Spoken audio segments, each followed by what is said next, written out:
그러면 이제 제가 창세기 49장에 이제 이 야곱이 12 아들들에게 말하고 있는 이 예언 속에 특별히 여러분이 관심을 가질 본문을 하나 읽어드리겠습니다. 10절을 보면요, 이런 말씀이 나옵니다.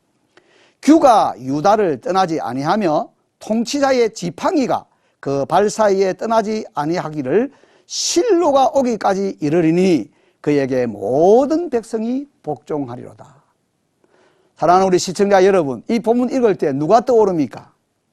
이 규라고 하는 것은 왕이 쥐고 있는 하나의 홀 같은 거 아닙니까? 규가 유다를 떠나지 아니하며 통치자의 지팡이가 그 발 사이에 떠나지 아니하기를 실로가 오기까지. 이 실로란 단어는 사실 히브리어입니다. 이게 실로인데요. 실로란 말은 그분에게 속한 것, 이런 식의 의미로 볼 수 있는 것인데, 그분에게 속한 것, 즉 그분이 누구냐 하면 예수 그리스도를 말합니다. 유다의 지파의 다윗의 후손 오신 그 예수님이 만왕의 왕으로서, 만유의 주로서 이렇게 왕권의 상징인 규를 쥐고, 또 여러분이 그 중동에 와서 보면 이 도시 문화에는 왕이지만은 이 유목 문화에서 보면은 그 수장되는 사람이 목자 아닙니까? 여러분이 우리 팔레스타인에 수장되었던 그 야시알 아라파트를 보면 머리에 이렇게 쓰고 있는 터번을 보시면, 아, 이거는 왕적인 이미지보다는 목자적인 이미지로. 그래서 우리 성경에는 유목민의 사회로 수장을 표현할 때는 지팡이를 쥐고 있는 목자의 상으로, 또 도시 문화로 말할 때는 규를 쥐고 있는 왕의 문화로, 다 두 가지 이야기의 공통점은 통치자, 왕, 목자, 즉 예수님이 모든 인생을 다스리시는, 우리 재림할 때의 내용을 말씀해 주는 빌립보서 2장의 9절 이하를 보면 모든 무릎이 예수님 앞에 꿇을 것이고 모든 혀가 예수님이 주님이라고 고백할 것이다. 지금은 이렇게 안 하는 사람들이 많지 않습니까? 지금은 우리 IS 같은 이런 정말 멸망의 자식이라고 우리가 느낄 만한 이런 존재들이 그리스도인들을 많이 지금 죽이는 상황이 있지 않습니까? 그러나 예수님이 재림하실 때는 모든 인생들이 무릎을 꿇고 예수님은 주님이시고 하나님이시라고 하는 고백을 할 날이 올 것입니다. 자, 그런 관점에서 볼 때, 이 노래 속에 예수님의 초림과 재림을 담은 유다의 지파의 왕이 오셔서 다스리신다 하는 이런 내용들을 여러분이 보게 되어진 것입니다. 출애굽기 1장부터 19장도 이렇게 이제 출애굽에 대한 이야기 아닙니까? 이야기인데, 거기에 15장에 보면 이게 미리암이 노래를 부르는 이 노래가 나타납니다. 이 노래 속에 또 한 곳을 우리가 살펴보도록 하겠습니다. 보시면 거기에 특별히 17절, 18절, 제가 여기 다 읽어야 되겠지만 출애굽기 15장에 17절, 18절을 보면 이런 말씀이 나옵니다. 주께서 백성을 인도하사 그들을 주의 기업의 산에 심으시리이다. 여호와여, 이는 주의 처소를 삼으시려고 예비하신 것이라. 주여, 이것이 주의 손으로 세우신 성소로소이다. 여호와께서 영원 무궁하도록 다스리시도다. 이게 다스린다는 단어에서 명사를 만들면 왕이라고 하는 단어가 나오는 것입니다. 홍해를 육지같이 건너고 이제 시내산을 향해 가는 이 길목에서 놀라운 이러한 예언의 말씀이 나타나는 것입니다. 여기 보면 모세가 이스라엘 자손과 함께 이 노래로 여호와께 노래하는데, 그 내용 속에 보면 이 백성들을 인도해서 저국 주님의 기업의 산에 심으시리다. 이게 바로 시온산, 예루살렘 성전이 서는 그 산을 실제로 가리키는 것이고, 또 그 장소를 하나님께서 자신의 처소를 삼으시고 영원 무궁하도록 다스리시도다. 즉 왕으로서의 통치하실 것이다. 앞으로 가나안 땅에 들어가서 다윗 시절에 이 여부스족이 살던 이 성을 점령하고 이제는 하나님의 처소의 상징적인 도시로서의 예루살렘, 그리고 거기에 있는 예루살렘 성전, 이러한 종말론적인 전망을 이 이야기의 하나의 시 속에 이것을 보여주고 있는 것입니다.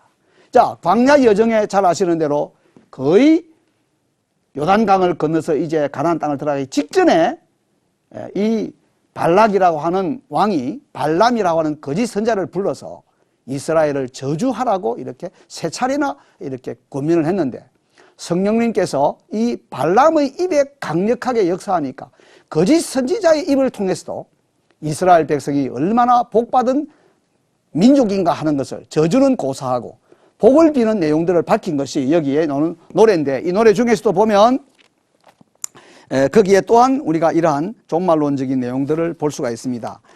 민수기서 24장에 보면 17절에 이런 말씀이 나옵니다.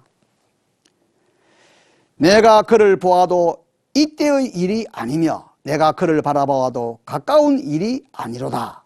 한 별이 야곱에게서 나오며 한 규가 이스라엘에게서 일어나서 모압을 이쪽에서 저쪽까지 쳐서 무찌르고 또 셋의 자식들을 다 멸하리로다. 한 별이 야곱에게서 이스라엘에게서 나온다는 것이죠.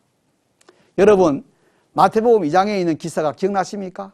지금 우리가 이제 성탄 시즌을 향해서 이 대강절, 예수님이 육체를 따고 오신 것을 우리가 기억하고 기다리는 이러한 절기 속에 있는데, 보니까 동방의 박사들이 별을 연구하다가 그 별이 인도하는 걸 따라서 왔다고 하는데, 이 내용의 이면에는 바로 방금 읽었던 이 말씀처럼 한 별이 야곱에게서 나온다 하는 거짓 선지자 이 발람은 바로 지금 우리가 보면 동방에 있는 그러한 박사들이, 즉 현자들이, 즉 별을 가지고 연구하던 이런 점성가들이 이러한 본문에 대한 희미한 하나님 말씀의 예언을 기억하고 예루살렘을 향해 오게 되는 이런 내용을 보여주면서, 아, 정말 놀라운 것이다. 이 발람의 입을 통해서 예수님이 베들레헴에 태어나실 것과 별이 예수님을 향해서 인도하는 이런 일들이 일어날 것들을, 미래에 일어날 일들을 바라보면서 이런 놀라운 노래가 이러한 광야 여정의 긴 이야기 속에 하나의 종말론적인 지향점을 가지고 주어졌다 하는 것을 보여주는 겁니다. 이제 우리가 마지막 이 신명기로 와보면은 신명기서에 이제 32장부터 33장이 또 노래로서 이 모세오경을 마감하는데, 거기에 우리 특별히 한 대목을 살펴보도록 하겠습니다. 신명기 33장의 5절을 보시면 여수룬에 왕이 있었으니 곧 백성의 수령이 모이고 이스라엘 모든 지파가 함께한 때로다. 여러분, 이스라엘 역사를 보세요. 여수룬이라고 하는 것은 우리 올바르다라고 하는 야샬이라는 단어에서 만든 명사인데, 여수룬이라는 것은 곧 이스라엘 백성들을 가리키는 하나의 명칭입니다. 여수룬에 왕이 있었다. 이 왕이 백성의 수령이 모이고 이스라엘의 모든 지파가 함께 할 때에 왕이 있었다. 그러면 여러분과 제가 잘 아는 대로 사울 왕도 있었고 다윗 왕도 있고 솔로몬 왕도 있었지만, 결국 얼마 안 가서 르호보암과 여로보암으로 나라가 나누어져서 북쪽에는 이스라엘, 남쪽에는 유다 왕국으로 있다가 결국 주전 722년에 아수르에 의해서 북이스라엘이 망하고 586년에 남쪽 유다가 바벨론에 의해서 망해버려서 여기 왕 안에 모든 민족, 12지파가 다시 모여진 일은 역사적으로 없는 것입니다. 이게 언제 일어난 것입니까? 결국 신약에 와서 말일에 예수님이 초림으로 오셔서 정말 십자가에 돌아가시고 다시 3일 만에 부활하심으로 말미암아 모든 인생의 주가 되시는 일을, 그래서 우리가 누가복음의 그 2장에 보면은 예수님의 출생할 때의 이야기를 기록할 때 그 정치적으로 말하면 로마의 그 시저가 다스리고 있는, 그리고 구레뇨가 총독으로 다스리는 이런 천하가 호적하라고 하는 이런 국제적인 무대 속에 사실은 그들도 경배해야 되는 만왕의 왕이시고 세상을 구원하시는 구세이신 예수님이 태어나셨다고 하는 이런 전 세계적인 무대 속에 예수님의 출생을 소개하고 있는 것은 바로 이런 맥락에서 볼 때, 이 신명기 33장 5절에 있는 이 시의 예언적인 말씀도 오실 메시아 예수님을 가리키는 것이다, 이렇게 볼 수가 있습니다. 한 곳 더 보겠습니다. 이제 33장의 26절 27절 보면 또다시 시작됩니다. 여수룬이여 하나님 같은 이가 없도다. 그가 너를 도우시려고 하늘을 타고 궁창에서 위엄을 나타내시는도다. 영원하신 하나님이 내 처소가 되시니 그의 영원하신 팔이 내 아래에 있도다. 그가 내 앞에서 대적을 쫓으시며 멸하라 하시도다. 아멘. 그래서 결국 우리 예수님 이 땅에 사람으로 오셨고, 결국 예수님의 영이신 성령님이 우리 죄인들의 심령속에 오셔서 살아서 움직이는 이동용 성막 같은 우리 마음에, 우리의 삶에, 우리의 공동체 속에 예수님의 영이신 성령님의 충만함으로 그 예수님을 왕으로 진정으로 그 통치를 받고 그분을 기쁘시게 하는 삶을 살아가는 이 일이 가능하게 되어진 것입니다.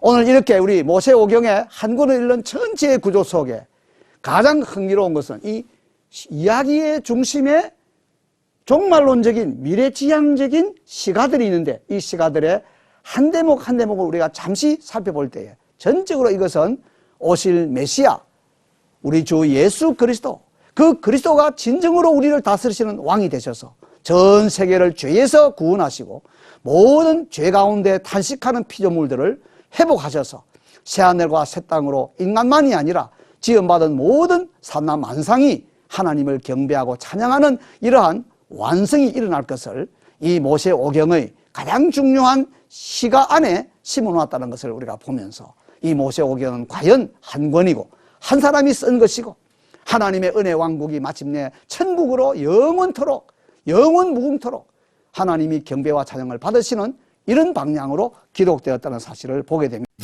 오직 복음, 오직 믿음, CTS